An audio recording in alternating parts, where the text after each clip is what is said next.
Hello, everyone. This is Ron again with Strangely Normal, and this is episode 3 of my full playthrough of Silent Hill. If you'll recall, last episode I finished with getting ready to go and do the piano puzzle, one of the most infamous puzzles in Silent Hill and, in fact, in survival horror in general. Mostly due to the nature, it is extremely difficult and has an extremely abstract clue. Um, However, just for sake of full disclosure, for the purposes of this playthrough, and because I did not really feel like subjecting you guys to 15-20 minutes of me screwing around trying to figure out a puzzle with a really, really bad clue, I did look up a fact for that puzzle. And this episode here, it actually marks a turning point in the game. We'll be seeing that a little bit later. But suffice to say that if the first couple episodes didn't quite grab you, it seemed a little bit slow going, this one things start to ramp up a little bit more. But right now, I'm heading back to the piano room after checking a couple things and reacquainting myself with the controls and that because it's been a little while since I recorded my last episode, so I need to just make sure I remember where I am, what I'm doing, all that stuff. But I'll get that done, and then after that, I believe there is one other thing to do around here, and then a pretty big part of the storyline actually happens, which we'll be seeing and doing a large chunk of in this episode. But here I am, running around, getting back to the piano room. And then because I am terrible at locating myself, I have to check the map like every 15 seconds, which I know is annoying, but it's the only way I can really keep track of where I am, so... But this is the piano room, and this is the clue that they give you. It's a tale of birds without a voice, and it goes like this. First flew the greedy pelican, eager for the reward, white wings flailing. Then came a silent dove, flying beyond the pelican, as far as he could. A raven flies in, flying higher than the dove, just to show that he can. A swan glides in to find a peaceful spot, next to another bird. Finally, out comes a crow, coming quickly to a stop, yawning and then napping. Who will show the way? Who will be the key? Who will lead to the silver reward? And that is the clue for that puzzle. And in case anybody didn't get that, basically what it's pointing at is there are keys on this piano that, when struck, don't make a noise. And the different keys are referred to as essentially different birds in that poem. And you have to strike these keys that don't make a noise when you press them in the right order in order to get the piece you need to put into the clock tower. And as I mentioned earlier, I looked at the fact, so rather than having to struggle with this, I just put in the right order and call it the end on that one, continue on my way. There it goes, it's finished, I get the next piece I need. But when I first played this game and first beat it, like, I literally sat there for, I had to say, about half an hour or so, just struggling with that puzzle, struggling to figure out what I need to do, the order, until I eventually just gave up and said enough and looked it up, which I did here. I did that just to make sure that didn't happen. But with that piece, I now need to head back to the courtyard to put it into the clock tower and progress things a little bit further.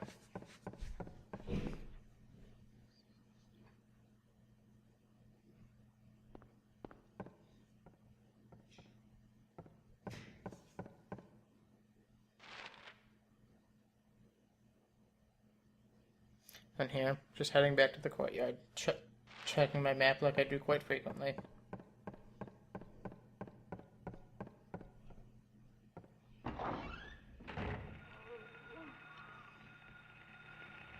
Got some enemies to kill.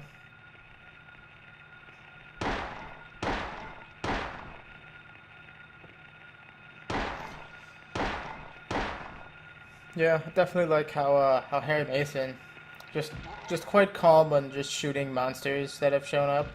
Um, no problem.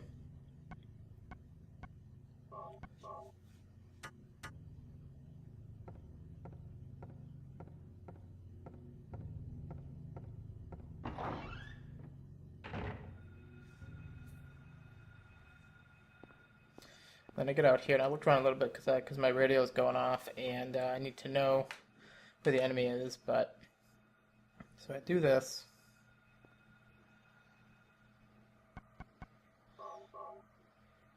Put that in there, click. And then now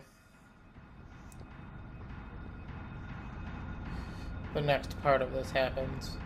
So when I first did this, I wasn't quite paying attention and I didn't see where it was stopped at.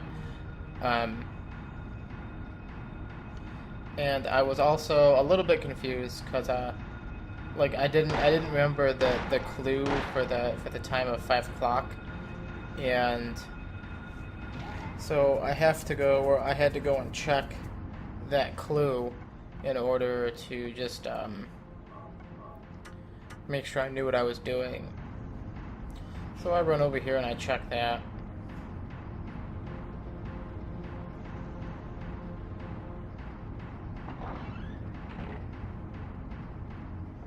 And then we've got this really, really intense music too, which seems to kind of come and go. But I go and check this.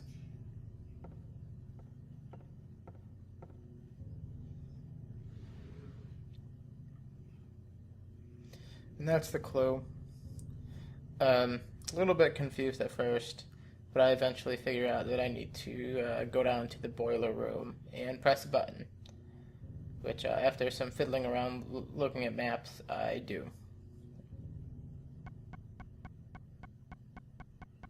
Yeah, see, first I'm thinking there's some item I have or something like that. That's not the case. It's just, I just need to go to the right place. So at this point I was a little bit confused because when I go to the tower door, it's still locked, just tells me the time.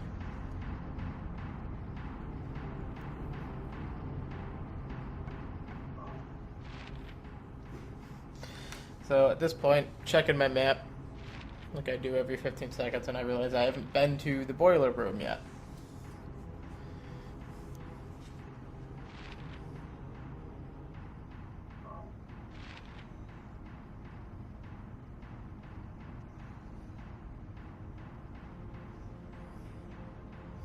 So here, I'm just checking to see which way I need to go.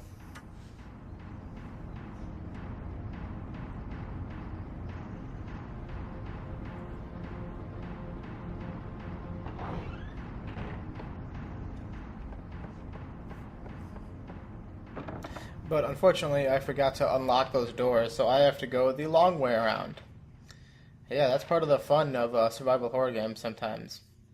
Rather than just going right to where you need to go, I have to literally go up and around in order to get back down to the boiler room.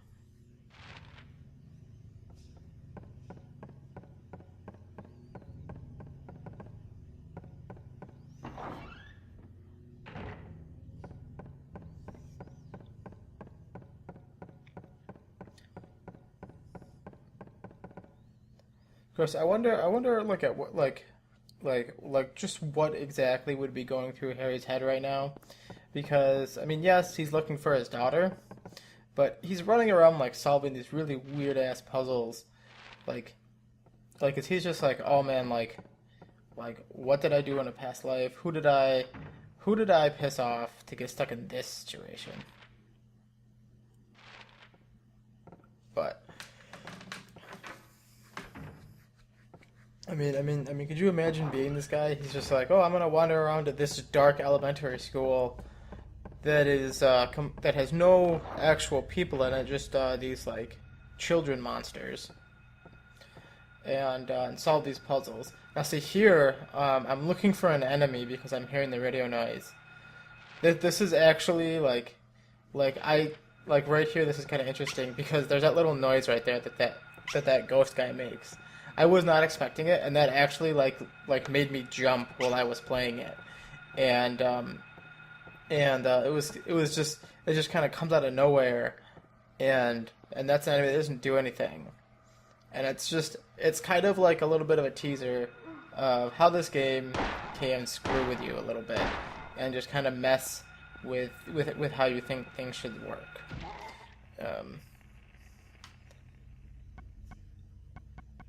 So reload here.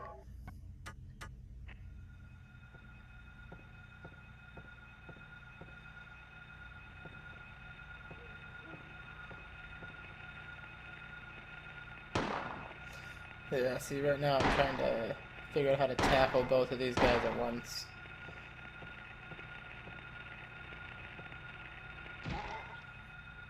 Thankfully, the other one didn't seem too interested in fighting me, so he just kind of lets me walk up and shoot him in the back of the face, which is fine.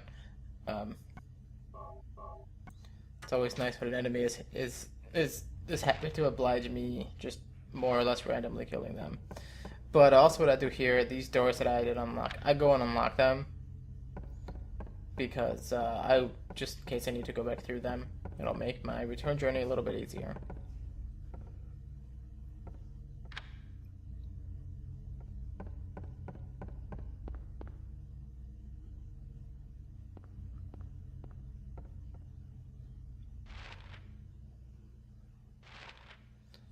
So yeah, I just need to check the doors here.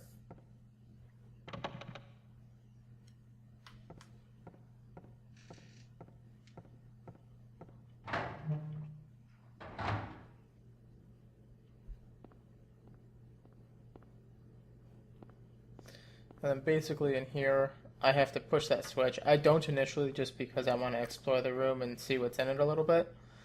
Um, but pushing this switch lets me go into the clock tower.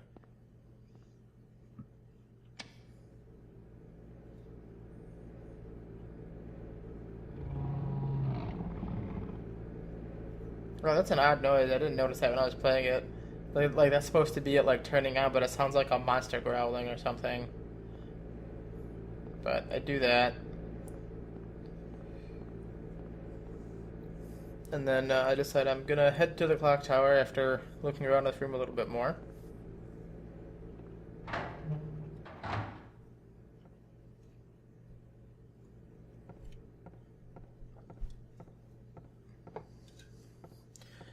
Just trying to make sure I explore as much as possible here. Those weird "A Friend in Need" posters again.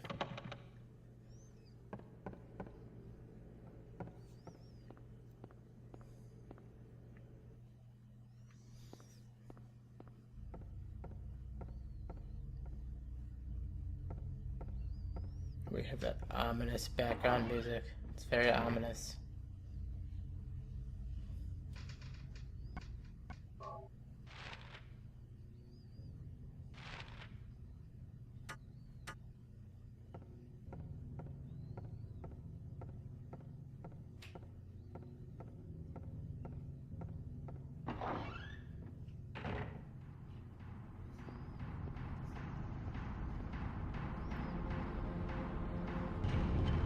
And now I go into the clock tower. And this right here is this little scene right here is a big transition. You're probably noticing the air raid sirens in the background. If you remember that from in the game, that means it's switching over to the other world. And this is the first time in which it switches over, and you're able to really explore and do things in there. And that's what I proceed to do.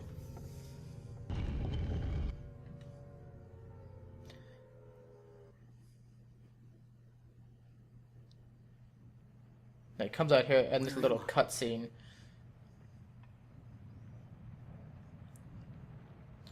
This is Have I been here before?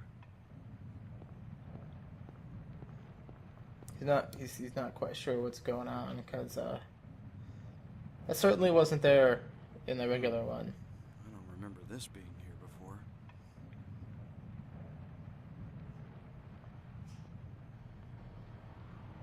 But then we got the even more like crazy music where it's just like someone banging on a harpsichord and making cat growling noises.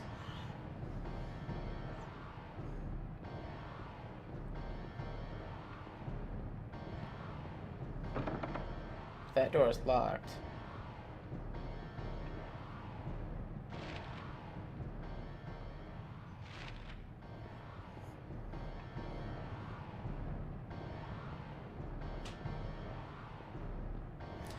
So to just make sure that I check around here.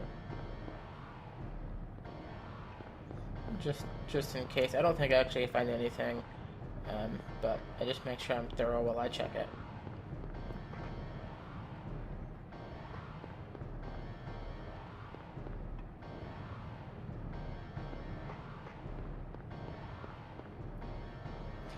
So I go in this door.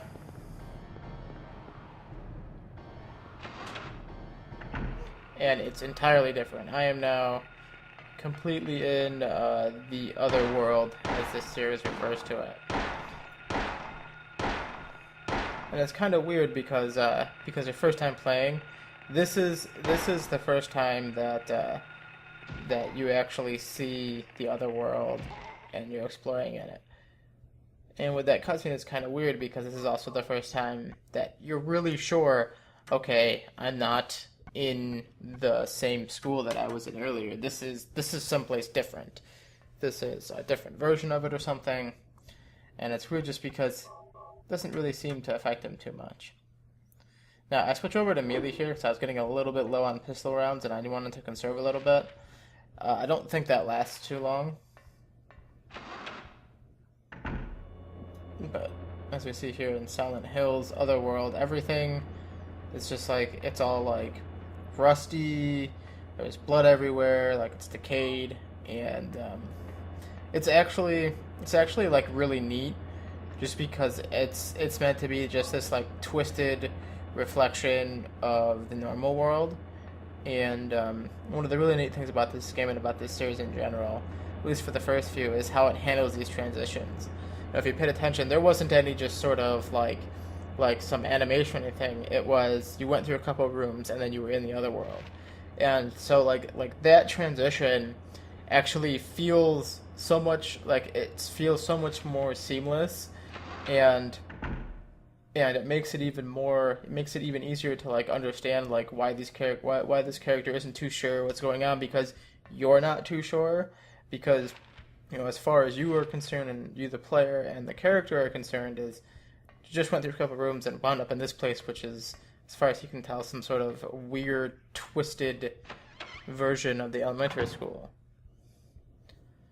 But so as I explore, I check all this stuff, and there tends to be like kind of like these motifs of like bodies hanging on walls, and like bloody tables and stuff with straps on them.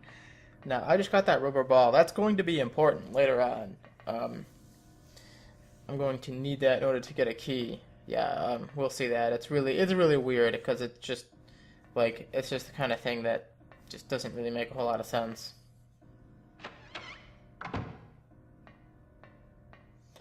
But I continue exploring around here a little bit.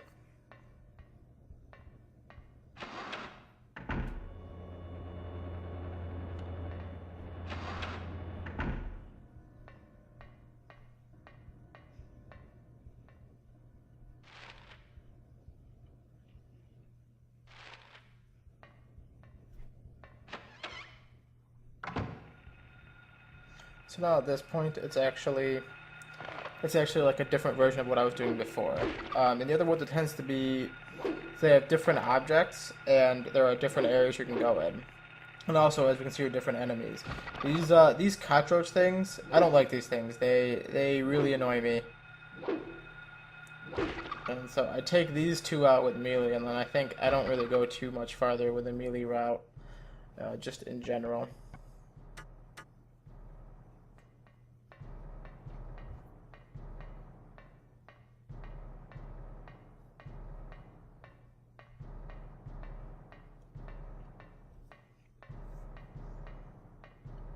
Got that boom. That booming music.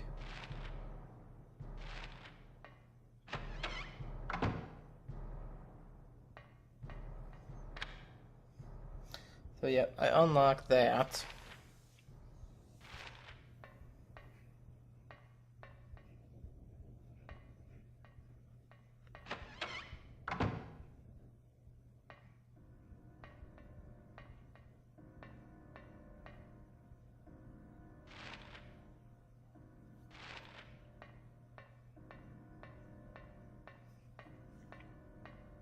And then over here there's this table with these cards on it, and then I have to get this one.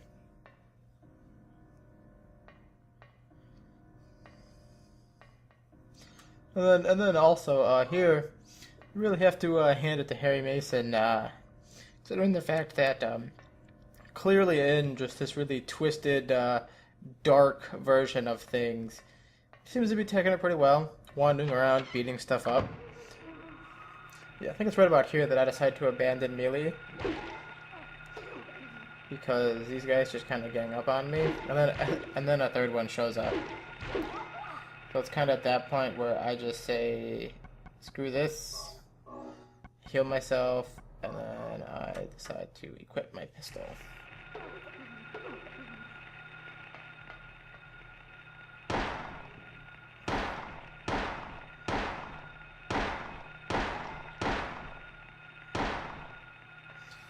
And then I just take him out with my pistol. It's a little bit easier.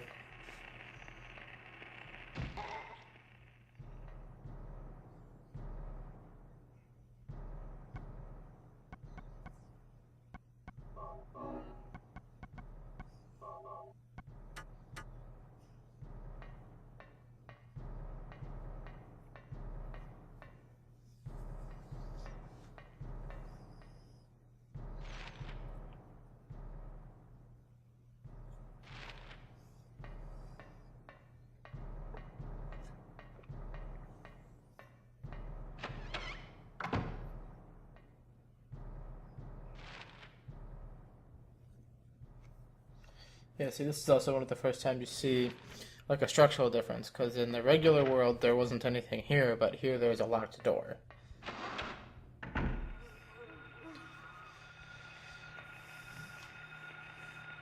So take out some more of these dudes.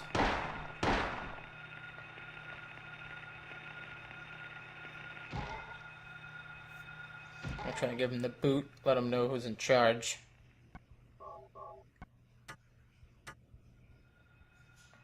See, at this point, there's still an enemy around. I'm not quite sure where it is.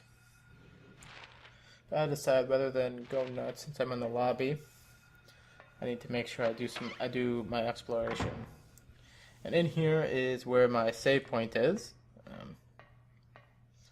So I save my game.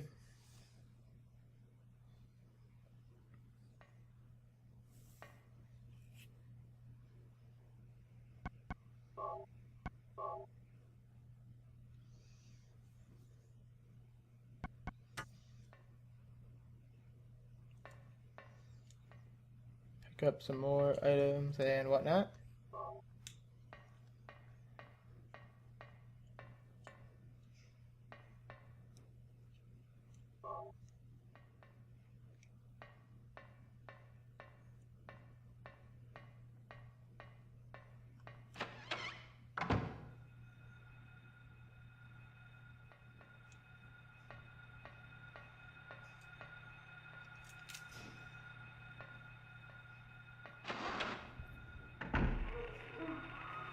And then also in the other world, you get rooms like this where there isn't really anything but just some enemies in here. And if you don't have like a walkthrough or anything for it, these can be a bit of a pain because they just lead to you kind of wasting some ammo and potentially getting hurt. But I take care of these guys here.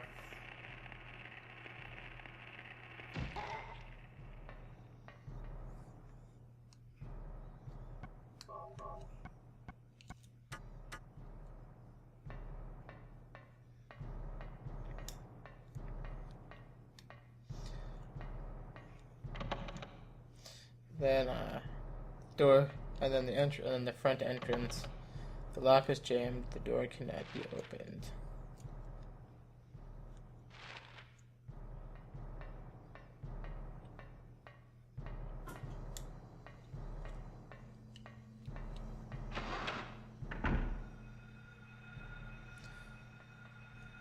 Once again, I still got enemies, and there he is. Just still doesn't seem too interested in me, but that's fine. I make sure I take him out. And now I see another bit of structural difference here. In the regular world, I could kind of go into that little area for the reception. Here I can't. It's just a door to the back there. Then there's this door. Now, you may remember this door from when I was wandering around in the regular world. There was it's like a painting, I think, that showed it. But here is this door now, and I need to go through this door. I just try to check things out a little bit.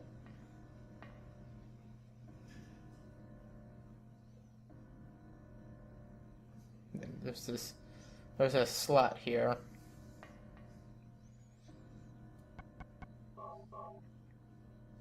Use the card on it, and the door unlocks.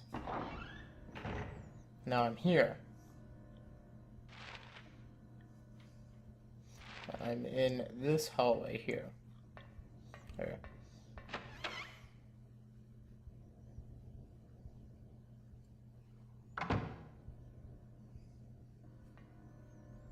So I check these out.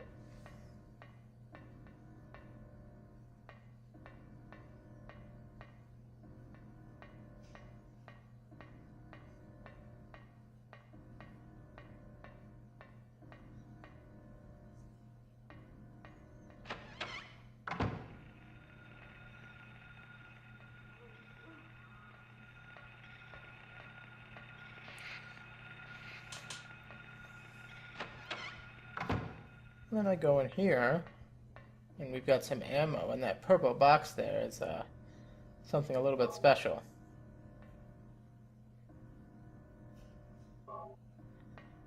Purple box there. Once I get it, there's shotgun shells. Now I don't have the shotgun yet, but that's a good sign. So I grab these and then I leave this room.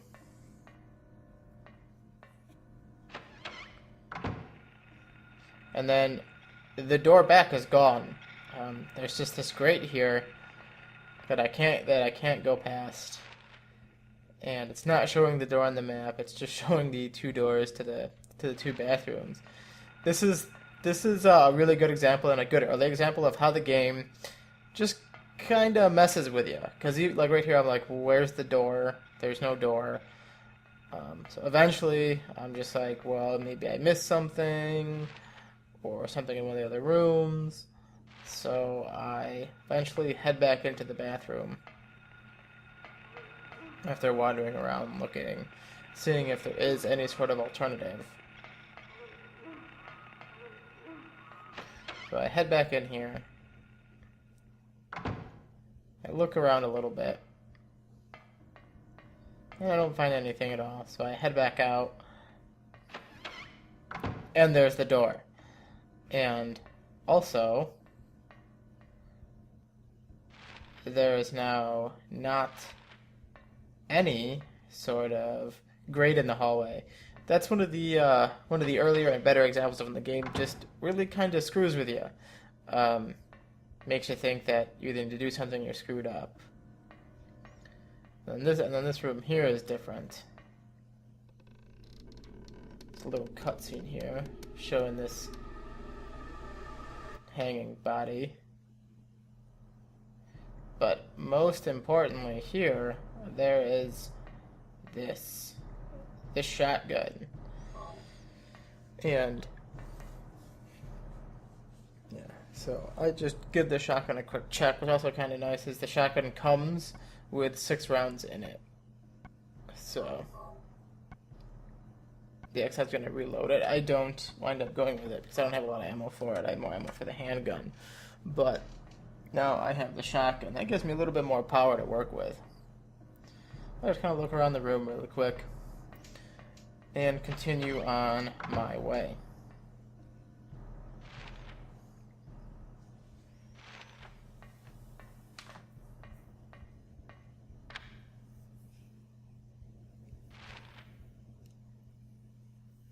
I unlock that.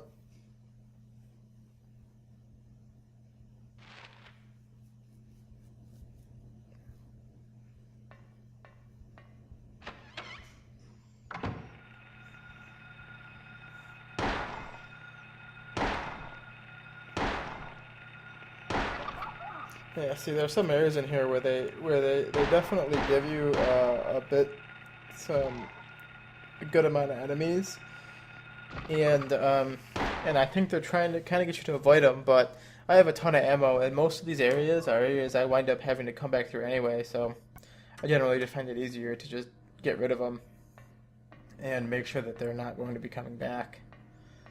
But this first excursion in the outer world, you use a lot of ammo and really have to watch your health just because they throw more enemies at you than you're used to, and you get kind of boxed in some areas.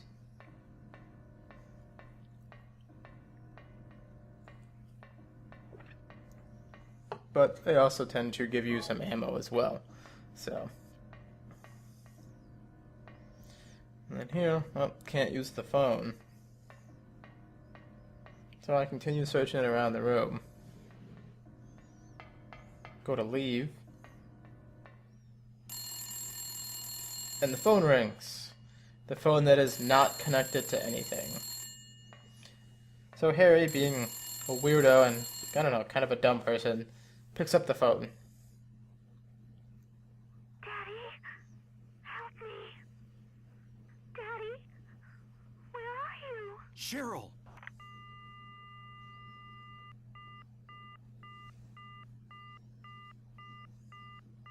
Well, he could say her name, but can't say the rest of his lines. But, so that's your voice. I checked the phone again, can't use the phone. So that phone that was not connected to any sort of phone line or anything, was able to get that message to Harry.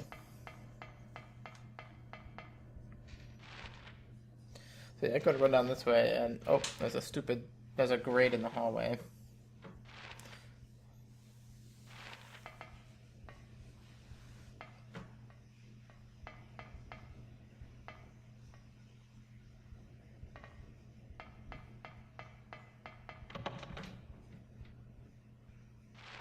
And this right here is the game making me go down a certain path. And, well, I was just checking. Just making sure I tried to be as thorough as I possibly could with some of my exploration. Just to make sure I find any hidden items or things like that, because those things can be some of the most important things that you find in the game.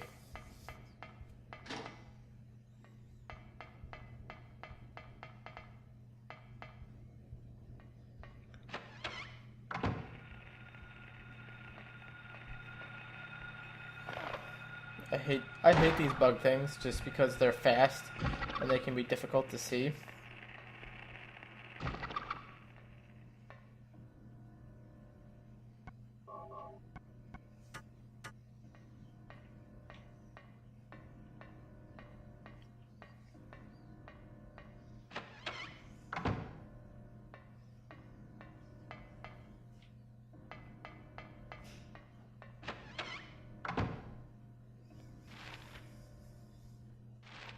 Yeah, I decided to go and make sure I unlock the other door to the courtyard as well, just to save myself some time later on.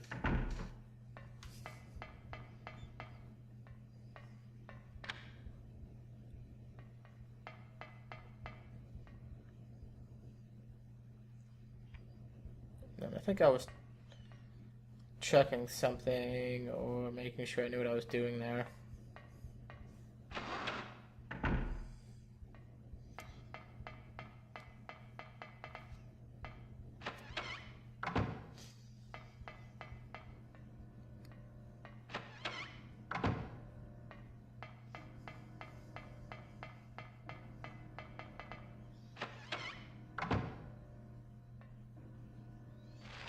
So rather than head back over here, I think I head up the stairs. So you can't go down here. And those stairs made out of what appears to be metal fencing. Must have been pretty expensive to make those.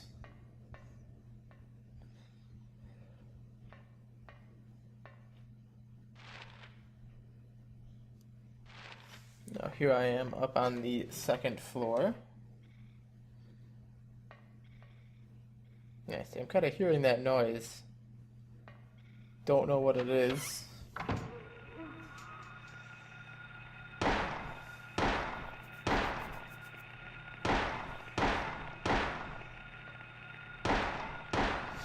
They got 3 guys in this room.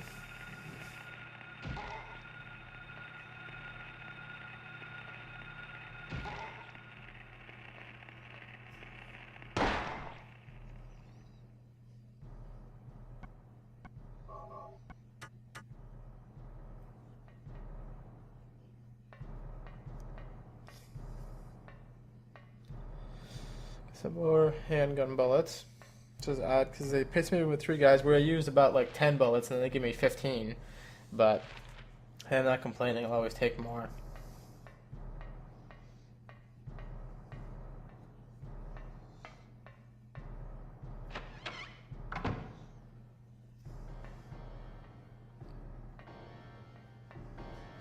Yeah, this game.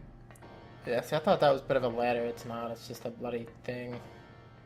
But this game makes great use of music and just environmental cues to really like ramp up the tension and really like just kind of like wear you down psychologically and make you more susceptible to being scared. And in this section in it is kind of really when I start to feel it too. Because there's like random noises, things happen that shouldn't be happening. But I keep powering through this here. And then I get a little bit hurt too, as you can see, so I have to heal myself.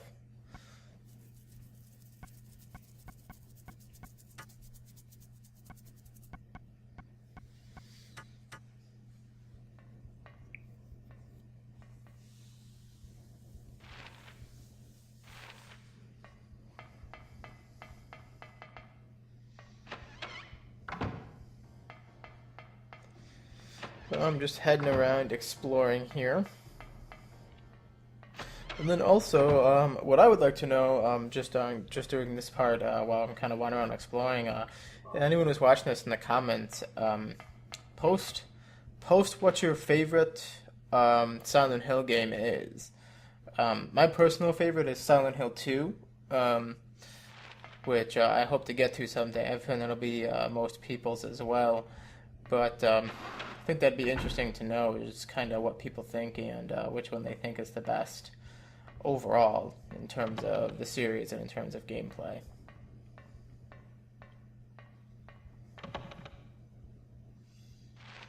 And then also post if you've seen the Silent Hill movie, not that weird 3D one, the one, I don't know, it was just Silent Hill. I actually have a bit of a funny story with that movie. I used to watch when I was a teenager, and in fact, I remember there was like a point in which I was watching that movie almost every day. I watched it a whole bunch of times. I don't know why, because it's a decent movie, especially if you're being a movie based off of a video game. It actually is not bad at all. It's certainly better than Doom. But I don't know why I kept watching it. I watched it and watched it like every day. I just sit down and watch it. And that movie, it succeeds in a way that a lot of video game movies don't, because it actually tells its own story while using the themes, which is also something that the games kind of do as well. And so as a result, they tend to be it is stronger, and the games tend to be a little bit stronger as well. So here I'm just making sure I finish up my exploration of the second floor. This is such a pain.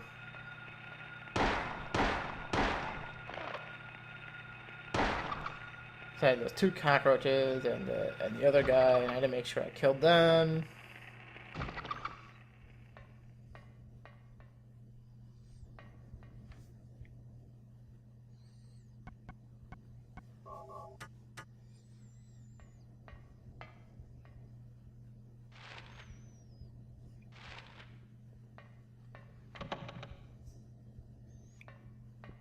And then, in typical Silent Hill fashion, there are a bunch of doors that just say the lock is jammed, you can't open it, which just means you can't ever go there. And then here is one of the more creepier things I see, because you got this grate, and there's like this little hole, and there's just like a hanging body there. You can't interact with it or do anything with it, but it's just there, like in the background. Um, it just kind of unsettle you a little bit more. Oh, this is interesting. If you remember the scene here where the cat jumped out, we have what appears to be something similar, but in the other world.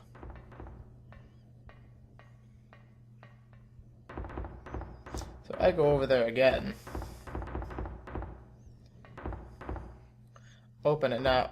And I don't know why like Harry Mason doesn't like open it up with like a gun after being here, but opens it up and there's nothing in there. It's just covered in blood. So I decided, okay, I'm gonna leave. And I'm thinking, okay, where am I gonna go next? And that guy falls out. Well, that made me jump. Like that legitimately, I was just like, whoa. But he also dropped that, which is important. Allows me to continue working through here.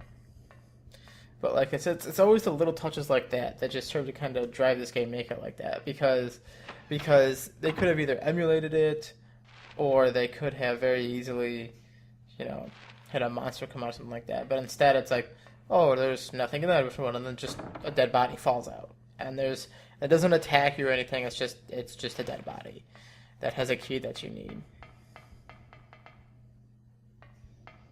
But so I go and I get the library reserve key, and I have to go all the way around in order to get to where I need to go. Which is a little bit of a pain, but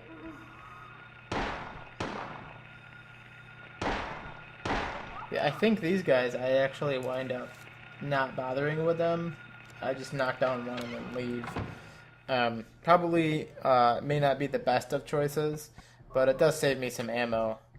And at least for now. And if I do go back there, well, I can deal with them then.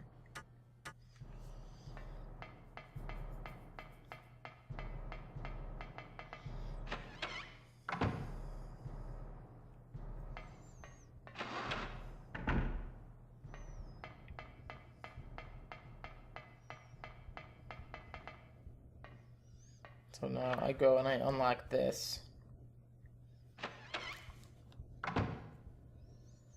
Which leads me into here. This rather messed up library. And then also, if you're paying attention, there's just those like knocking noises. Also very, very unsettling while playing the game because they just happen. Like if you're playing them with like if you're playing this game with like decent speakers and stuff, hearing that noise just kind of out of nowhere, like I honestly wasn't sure if that was in the game or actually like happening somewhere around where I was sitting. But come in here and there's nothing, but there's this book here. And it has this little story here. And this story is actually going to be important here in a little bit. Not going to spoil anything with that, but it does come into play. What happens in this story.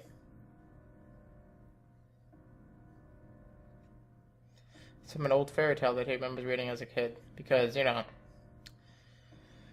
despite the fact that you're in a crazy alternate dimension that's covered in, that's like just horribly wrong and twisted and demented. Oh, you find a book with a fairy tale you remember. No big deal. Of course, you really got to give it to him. He's at this point. I probably would either be dead or sobbing in a corner somewhere. But Harry's a trooper. He continues searching for his daughter.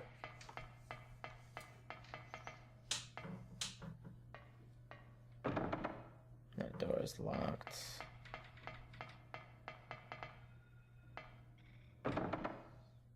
See, these doors are locked. So now I have to go elsewhere. I have to head up to the roof.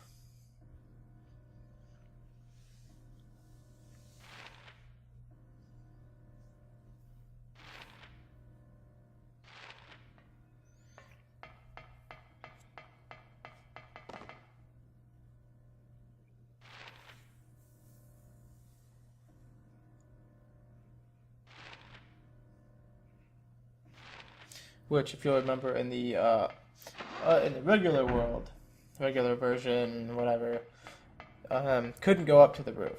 It was blocked off. Well, now I have to head up there. There's a little bit of a puzzle I need to solve. It's actually kind of dumb, to be honest, what I need to do. But we'll see here.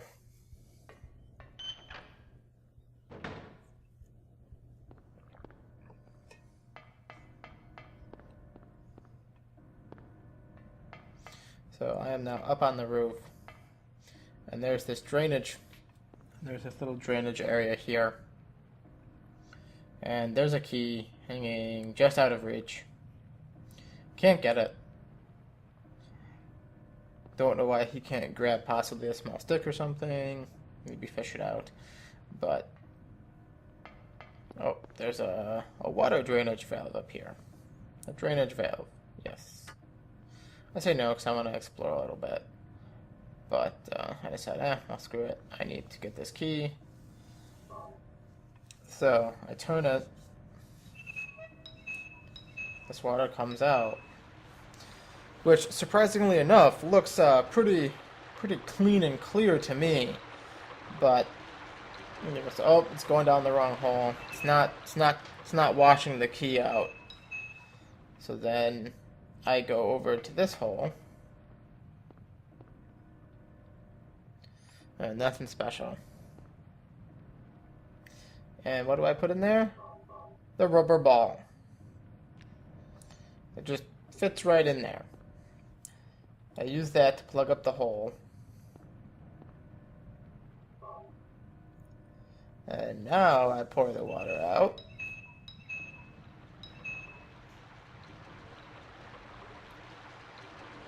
And oh, it's not going down there. It's going over to here, and it flushed the key down. Which means the key will have drained out somewhere. And that somewhere just happens to be the courtyard. I just checked that again just to see. But I go and get the key, and then I wrap this up here. Only takes a couple minutes or so. But so we'll just wait for that to finish. Let's get towards the end. I'll end it.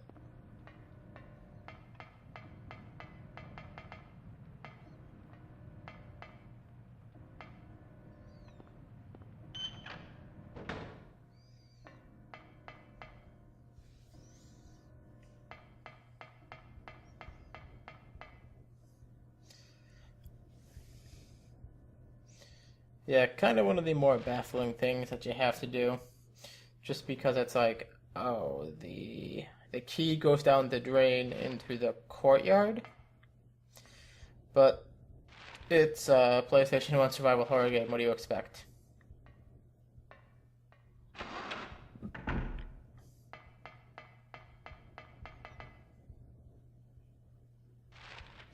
gotta check what door I need to go in again, because not very good at knowing where I need to go or knowing where I am.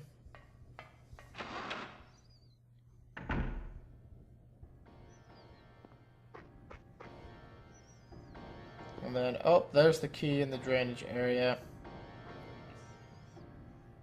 It's a classroom key. And I'm going to be heading back up to the classroom on the second floor. That is locked. But I will be doing that next episode, as right now I run over to the save point so that I can save and wrap this up. But that will be this episode of Silent Hill. Things really kind of started to ramp up. Finally got to the other world, and it's more scary, and there's just more going on in general. But if you like this video, like it, tell your friends, all that stuff, subscribe. Always appreciate it. And of course, don't forget, post in the comments your favorite Silent Hill and what you thought of the Silent Hill movie, all that great stuff. So, yep, thank you very much for watching, and I will see you in episode 4.